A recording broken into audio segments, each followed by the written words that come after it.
வணக்கம் நண்பர்களே. குரல் ஹேமலதா ரமேஷ்.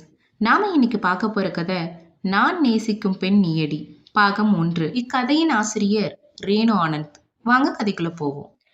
காலை நேரம் பரபரப்பாக இயங்கிக் கொண்டிருந்தது அந்த கல்வியல் கல்லூரி. ஆண் பெண் இருப்பாளரும் பயிலும் அந்த கல்லூரியில் கள்ளமில்லா குழந்தை முட்டுக்களான எதிர்கால வாழ்க்கையை செம்மைப்படுத்தும் பணியை செய்யும் ஆசிரியர்கள் அதை எவ்வாறு செய்ய வேண்டும் என்பதை இங்கே கற்றுக் கொடுக்கின்றனர். தூத்துக்குடி மாவட்டத்தில் உள்ள இந்த பிரபலமான கல்வியியல் கல்லூரியில் 2ஆம் ஆண்டு படித்து கொண்டிருக்கிறாள் நம் நாயகி அக்னீஸ்வரி. பெயரில் மட்டுமே அக்னி என்ற கோபத்தை கொண்டவள். அனைவரிடமும் பணியாய் உருக்கும் பாவை அவள் ஒருவனை தவிர. அவளை தாண்டி செல்பவர்கள் பார்த்துவிட்டுத்தான் செல்வார்கள். அப்படி ஒரு சாந்தமான அழகிய முகமும் எப்போதும் அவளது உதட்டில் இருக்கும் புன்னகையும் சொல்லாமல் சொல்லும் அவள் பேரழகி என்று. ஆனால் கடந்த 2 வருடமாக அந்த புன்னகை காணாமல் சென்று இருந்தது அந்த ஒருவனால். காலை நேர பரபரப்பில் தனக்கும் இதற்கும் சம்பந்தமில்லை என்பது போல அந்த கல்லூரியை நோக்கி வந்து கொண்டிருந்தாள் அக்னி. அக்னி கல்லூரி வாசலை அடையும் போது பேராசிரியர்கள் முதல்வர்கள் அனைவரும் பரபரப்பாக ஓடிக்கொண்டிருந்தனர். எதிரில் பார்ப்பவருக்கு காலை வணக்கத்தை தெரிவித்துவிட்டு நேராக தனது வகுப்பறையை தேடிச் சென்றாள்.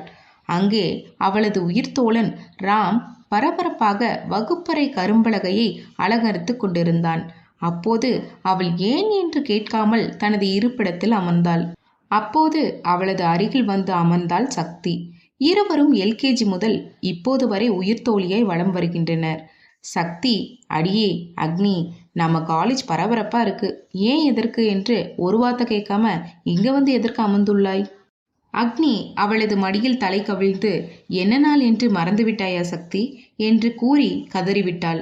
அதன் பிறகே சக்திக்கு புரிந்தது அவளின் சோகம்.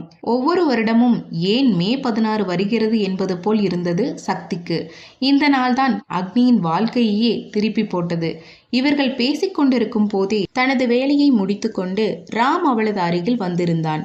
அக்னி அருகில் வந்த ராம், அக்னி எந்திரி என்று கூறவும் அடித்து பிடித்து எழுந்தாள் அக்னீஸ்வரி. அவள் எழுந்த வேகத்தில் மீண்டும் தரையில் விழுந்தாள், தனது கைகளை கன்னத்தில் வைத்தபடி.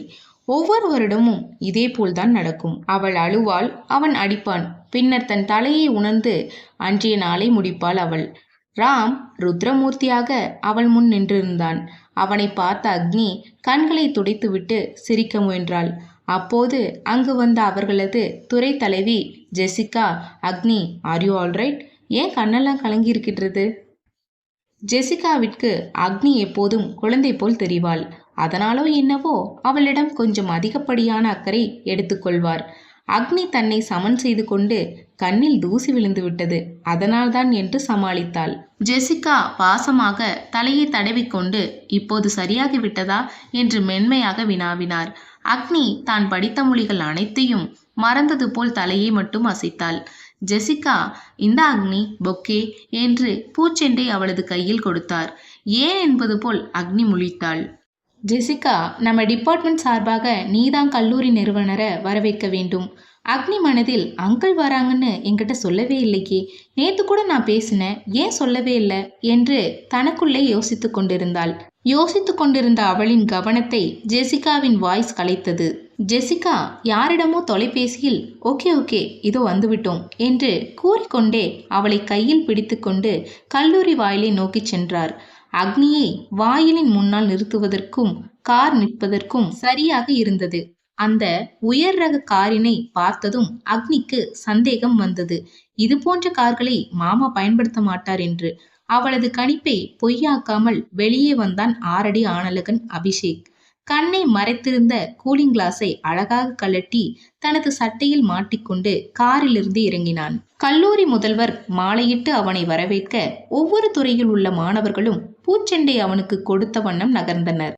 இவளது முறை வந்தபோது அவன் அருகாமை தந்த படபடப்பில் பூங்கொத்தை கை நழுவ விட்டாள். அதனை அழகாக பிடித்தான் அபிஷேக். தன் கைபேசியை எடுத்து யாரிடமோ பேசுவது போல் நின்று விட்டான் அபிஷேக். மற்றவர்களை கையசைத்து முன்னே செல்ல சொன்னான்.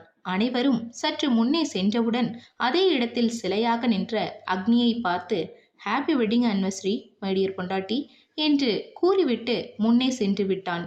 அவள் தான் அப்படியே அதிர்ச்சியில் நின்று விட்டாள்.